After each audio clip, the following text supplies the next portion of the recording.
आकाशवाणी पुणे. माधवी कुलकर्णी प्रादेशिक बातम्या देत आहे. ठळक बातम्या. सायबर सुरक्षेसंदर्भात संशोधनासाठी युवकांनी पुढे यावं, पंतप्रधानांचं आवाहन.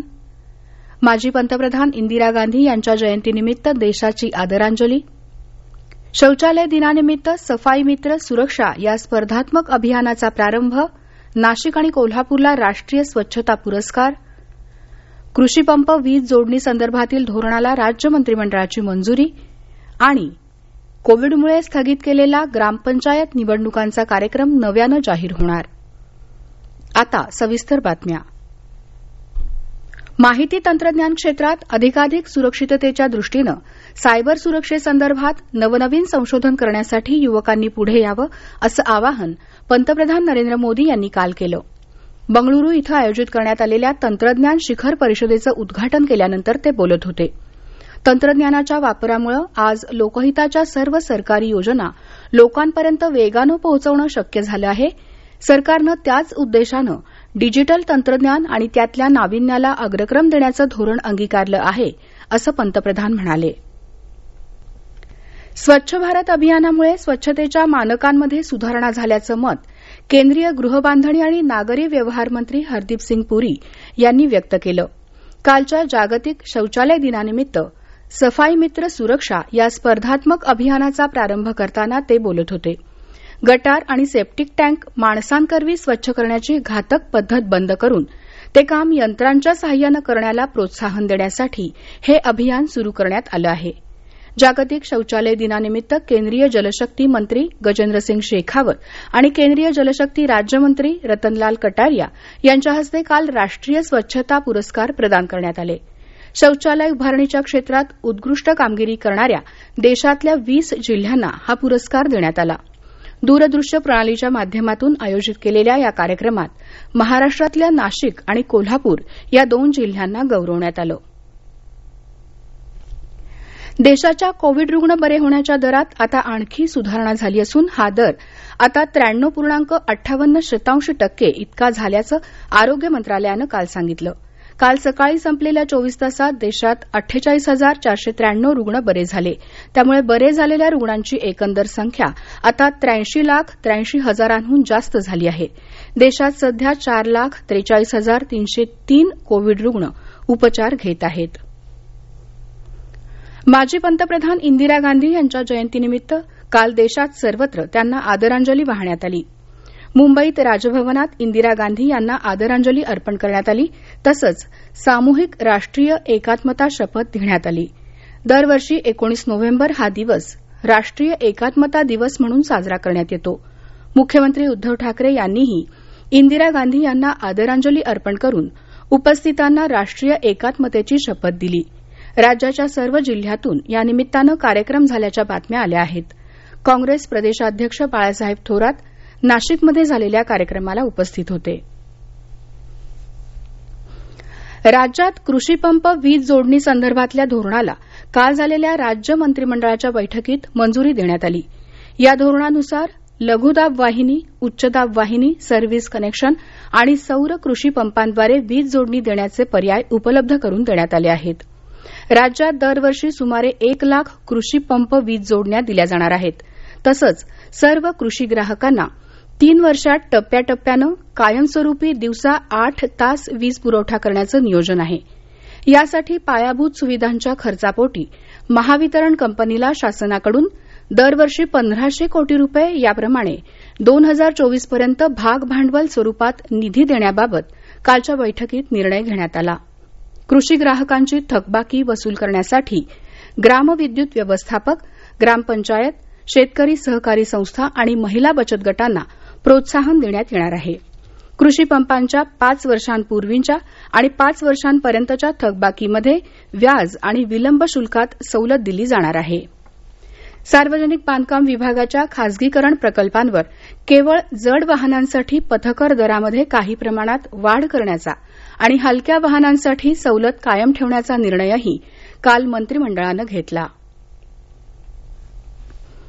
राज्यातल्या 1,566 ग्रामपंचायतींच्या सार्वत्रिक निवडणुकांचा कोविडमुळे स्थगित केलेला निवडणूक कार्यक्रम आता नव्यानं जाहीर करण्यात येणार आहे. राज्य निवडणूक आयुक्त UPS मदान यांनी काल मुंबईत ही माहिती दिली. यासाठी अद्ययावत मतदार यादी यावर्षी 25 सप्टेंबर रोजी प्रसिद्ध केली आहे. मतदार यादीत नाव नोंदवलेल्यांना निवडणूक लढवता यावी किंवा मतदान करता यावं याकरता आधीची मतदार यादी रद्द करण्यात आली आहे. या प्रादेशिक बातम्या आपण आकाशवाणीच्या पुणे केंद्रावरून ऐकत आहात. या बातम्या आपण न्यूज ऑन AIR या ऍपवर देखील ऐकू शकता. ताज्या अपडेटसाठी आपण आम्हाला फॉलो करू शकता. आमचं Twitter handle @AIR news Pune, Facebook page all India radio news Pune आणि Marathi news Pune all India radio या आमच्या युट्यूब चॅनलवर. शेतकरी आत्महत्याग्रस्त जिल्हा ही यवतमाळची ओळख कायमची पुसून टाकण्यासाठी जिल्हा प्रशासन सज्ज झालं आहे. जिल्हाधिकारी M. देवेंदर सिंह यांच्या संकल्पनेतून मिशन उभारी हा उपक्रम संपूर्ण जिल्ह्यात राबवला जाणार आहे. पूर्णतः शेतीवर अवलंबून असलेल्या शेतकरी कुटुंबातच आत्महत्येच्या घटना घडतात हे लक्षात आल्यानं विविध सरकारी योजनांचे लाभ अशा कुटुंबांपर्यंत पोहोचवून आत्महत्याग्रस्त कुटुंबांना पुन्हा आपल्या पायावर उभं करण्यासाठी या मिशन उभारीमध्ये ग्रामीण, कौटुंबिक, सामाजिक, आर्थिक स्थितीचा सर्वंकष विचार केलेला दिसतो. ऐकूया अधिक वृत्तांत आमच्या प्रतिनिधीकडून. यवतमाळ जिल्ह्यातल्या मिशन उभारी योजनेत पहिला विचार अन्नदात्यालाच अन्न सुरक्षा प्रदान करण्याचा आहे. शेतकऱ्याच्या आरोग्यविषयक अडचणी सोडवण्यासाठी पावलं उचलण्यात येणार आहेत. शेततळी, सौर पंप, पशुसंवर्धन, कौशल्य विकास अशा योजनांचे लाभ शेतकऱ्यांपर्यंत पोहोचून त्याला उभारी देण्याचा प्रयत्न केला जाणार आहे. मागेल त्याला कर्ज असं धोरण राबवण्यात येईल. ही सगळी कामं नीट मार्गी लागावीत म्हणून तालुक्यातील प्रत्येक अधिकारी कर्मचारी किमान एक गाव दत्तकच घेणार आहे. विवाह सोहळ्यांवर होणारा खर्चही बऱ्याचदा कर्जबाजारीपणाला कारणीभूत असतो. त्यामुळे एक गाव एक तिथी ही अभिनव संकल्पना राबवून सामूहिक विवाह सोहळ्याचं आयोजन केलं जाणार आहे. ग्रामस्तरीय बळीराजा समितीच्या वतीनं महिन्यातून 2दा ग्रामस्तरावर सभा बोलवली जाईल. या सभेत सगळे निर्णय होतील आणि तसे प्रस्ताव तालुका समितीकडे पाठवले जातील. गावातील तणावग्रस्त शेतकरी कुटुंबाला लाभ मिळाला आहे की नाही याबाबत प्रत्येक आठवड्याला आढावा घेण्यात येणार आहे. अधिकारी कर्मचाऱ्यांनी दिरंगाई केल्याचं लक्षात आलं तर लगेच गंभीर दखल देखील घेतली जाणार आहे. आकाशवाणी बातम्यांसाठी श्रीकांत राऊत, यवतमाळ. शेतकऱ्यांना सोयी पुरवण्यासाठी योजना आहेत खऱ्या, पण अजूनही वीज रात्रीच येते. त्यामुळे शेतीला पाणी देण्यासाठी रात्री बेरात्रीच जावं लागतं. यातूनच काही दुर्घटनाही घडतात. काल जालना जिल्ह्यातल्या भोकरदन तालुक्यातल्या पळसखेडा इथं रात्री विद्युत पंप सुरू करण्यासाठी गेलेल्या 3 सख्ख्या भावांचा विजेचा शॉक लागून विहिरीत पडल्यानं बुडून मृत्यू झाला. रात्री उशिरा घटना घडल्यामुळे परिसरात कोणीही नव्हतं. त्यामुळे ही घटना समजण्यासही उशीर झाला होता. मंगळवेढा कृषी उत्पन्न बाजार समितीमध्ये डाळिंब लिलावात बुधवारी डाळिंबाला प्रति किलो 511 रुपये असा विक्रमी दर मिळाला. त्यामुळे शेतकऱ्यांमध्ये आनंदाचं वातावरण असून डाळिंब खरेदी करणाऱ्या व्यापाऱ्यांचं आणि शेतकऱ्यांचं बाजार समितीच्या वतीनं अभिनंदन करण्यात आलं. निर्यातक्षम डाळिंबांपेक्षा जास्त दर मिळाल्यामुळे शेतकऱ्यांनी फटाक्याची आतिषबाजी करून आनंद व्यक्त केला. यंदाची कार्तिकी वारी 26 नोव्हेंबरला होणार असून त्यावेळी पंढरीत वारकऱ्यांची मोठी गर्दी होण्याची शक्यता आहे. त्यामुळे कोविडच्या पार्श्वभूमीवर यंदाची कार्तिकी वारी प्रतिकात्मक स्वरूपात साजरी व्हावी, मानाच्या दिंड्यांनी पंढरीकडे मार्गस्थ होऊ नये, पांडुरंगाचे धार्मिक विधी परंपरेनुसार पार पडतील, मात्र वारकऱ्यांची गर्दी होऊ नये यासाठी संबंधित यंत्रणांना त्यानुसार आदेश द्यावेत, असा प्रस्ताव जिल्हाधिकारी आणि पोलीस अधीक्षकांच्या माध्यमातून मुख्यमंत्र्यांना पाठवण्यात आला. दरम्यान कार्तिकीनिमित्त भाविकांची वाढती गर्दी लक्षात घेऊन मंदिर प्रशासनाच्या वतीनं काल परंपरेनुसार श्रींचा पलंग काढण्यात आला. आजपासून संकेतस्थळावर श्री विठ्ठलाचं 24 तास दर्शन सुरू ठेवलं असल्याची माहिती मंदिर समितीचे कार्यकारी अधिकारी विठ्ठल जोशी यांनी दिली.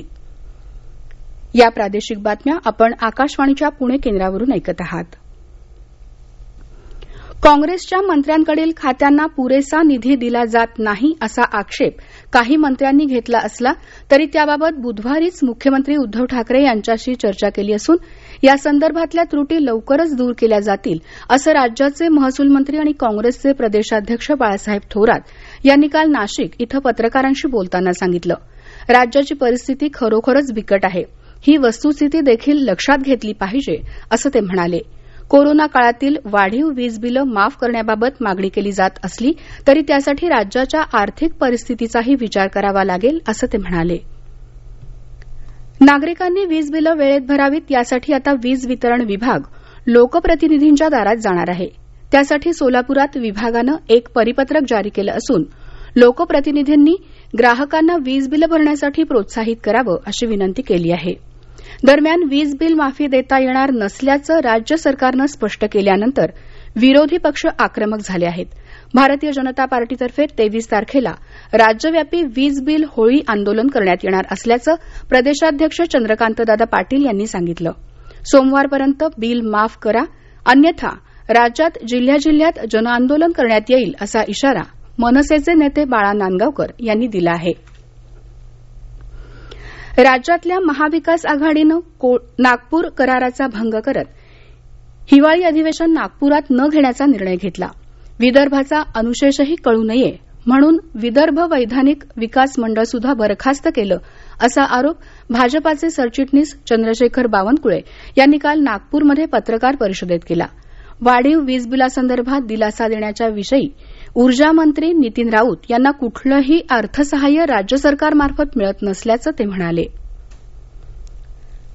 काही वर्षांपूर्वी महाड इथल्या सावित्री नदीवरचा जुना पूल तुटला. या दुर्घटनेतून धडा घेऊन राज्यातल्या सर्वच जुन्या विशेषतः ब्रिटिशकालीन पुलांचं स्ट्रक्चरल ऑडिट करण्यात आलं. नाशिकमध्ये तर आता केंद्र सरकारच्या स्मार्ट सिटी प्रकल्पाच्या माध्यमातून नाशिक स्मार्ट सिटी डेव्हलपमेंट कंपनीनं शहरातल्या 120 वर्ष जुन्या अहल्यादेवी होळकर पुलाला धोक्याची सूचना देणारे संवेदक बसवले आहेत. केंद्र सरकारच्या स्टार्टअप उपक्रमाअंतर्गत नाशकातले होतकरू तरुण अरविंद जाधव आणि त्यांच्या सहकाऱ्यांनी ही स्मार्ट ब्रिज सर्व्हायलन्स सिस्टीम तयार केली आहे. नाशिक स्मार्ट सिटी कंपनीचे मुख्य कार्यकारी अधिकारी प्रकाश थविल यांनी यासंदर्भात आकाशवाणीला अधिक माहिती दिली. पुलावर वाहतुकीनुसार निर्माण होणारी कंपनं, वेगवेगळ्या दिशेने निर्माण होणारे व्हायब्रेशन, पिलर्सची हालचाल, पुलावरील घटनांवर लक्ष ठेवण्यासाठी सर्व्हायलन्स कॅमेरे, लोकांना सजग करण्यासाठी सायरन जवळपास 1 किलोमीटर पर्यंत ऐकू जाईल असे बसवलेले आहे. पुराची पातळी, तेथील तापमान, आर्द्रता, हवेची गती याची नोंद घेतली जाईल आणि ज्या तिन्ही दिशेला पुलाचं डिस्प्लेसमेंट होतं याचं मेजरमेंट याच्याद्वारे होणार आहे. आणि पुलाबाबत एखादी दुर्घटना घडण्या अगोदर पूर्वसूचना मिळण्यास किंवा दुर्भाग्यवश पुलाखाली एखादी दुर्घटना घडली तर लोकांना तत्काळ सजग करण्याकामी हा आपोआप सायरन सुरू होणार आहे. तात्काळ अलर्ट जनरेट होण्याचा आम्ही प्रयत्न करतो आहे आणि हे सक्सेस झाले तर हे आपल्याला हायवे असेल किंवा PWD असेल यांना या आपल्या पुलावर याचा वापर करता येईल. महाराष्ट्र राज्य माध्यमिक आणि उच्च माध्यमिक शिक्षण मंडळाच्या 10वीच्या पुरवणी परीक्षेला आजपासून प्रारंभ होत आहे. या परीक्षेसाठी राज्यातून 42,634 जणांनी नोंदणी केली असून 355 केंद्रांवर त्यांची परीक्षा घेतली जाणार आहे. कोरोना संसर्गाच्या प्रादुर्भावानंतर राज्यात होणारी ही पहिलीच मोठी ऑफलाईन परीक्षा आहे. राज्य शासनानं दिलेल्या निर्देशानुसार खबरदारी घेत ही परीक्षा पार पडणार आहे अशी माहिती राज्य मंडळाच्या अधिकाऱ्यांनी आकाशवाणीशी बोलताना दिली. स्थानीय लोकाधिकार समितीनं विविध उद्योगांना लागणारं कुशल मनुष्यबळ तयार करण्याचं काम हाती घ्यावं असं आवाहन मुख्यमंत्री उद्धव ठाकरे यांनी केलं आहे. अलिबाग जिल्ह्यातील वरसोली गावात एका विश्रामगृहाचं काल मुख्यमंत्र्यांच्या हस्ते लोकार्पण करण्यात आलं त्यावेळी ते बोलत होते. सोलापूर महापालिकेतील कर्मचाऱ्यांना आता त्यांच्या आणि त्यांच्या कुटुंबातील सदस्यांच्या नावावरील येणे बाकी भरल्याशिवाय पगार मिळणार नाही. उपायुक्त जमीर लेंगेरेकर यांनी असे आदेशच काल काढले आहेत.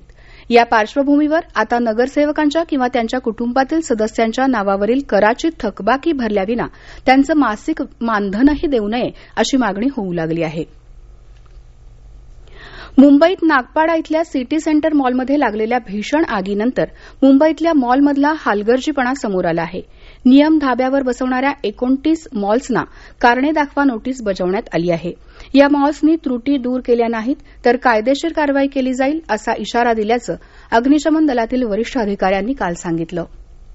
हवामान खात्याच्या अंदाजानुसार काल फक्त पश्चिम महाराष्ट्रातच तुरळक ठिकाणी हलका पाऊस अपेक्षित होता. प्रत्यक्षात पश्चिम महाराष्ट्राबरोबरच विदर्भ आणि मराठवाड्यातही काल तुरळक ठिकाणी हलक्या सरींनी हजेरी लावली. आजही या तिन्ही भागात असाच तुरळक पाऊस अपेक्षित आहे. कोकणात मात्र हवामान कोरडं राहील. राज्यात 2-3 दिवसात थंडीचं पुनरागमन अपेक्षित आहे. शेवटी पुन्हा ठळक बातम्या. सायबर सुरक्षेसंदर्भात संशोधनासाठी युवकांनी पुढे यावं, पंतप्रधानांचं आवाहन. माजी पंतप्रधान इंदिरा गांधी यांच्या जयंतीनिमित्त देशाची आदरांजली. शौचालय दिनानिमित्त सफाई मित्र सुरक्षा या स्पर्धात्मक अभियानाचा प्रारंभ. नाशिक आणि कोल्हापूरला राष्ट्रीय स्वच्छता पुरस्कार. कृषीपंप वीज जोडणी संदर्भातील धोरणाला राज्य मंत्रिमंडळाची मंजुरी. आणि कोविडमुळे स्थगित केलेला ग्रामपंचायत निवडणुकांचा कार्यक्रम नव्यानं जाहीर होणार. आकाशवाणी पुणे केंद्रावरचं प्रादेशिक बातमीपत्र संपलं. पण यानंतर सकाळी 10:10 ऐका कोरोना संकटाशी सुरू असलेल्या युद्धाच्या राज्यभरातल्या बातम्या कोरोना महाराष्ट्र या विशेष बातमीपत्रात. कोरोना विरुद्धचा हा लढा आपल्याला जिंकायचा आहे. म्हणूनच मास्क वापरा, स्वच्छता पाळा, अंतर राखा आणि विश्वासार्ह बातम्यांसाठी ऐकत रहा आकाशवाणी. नमस्कार.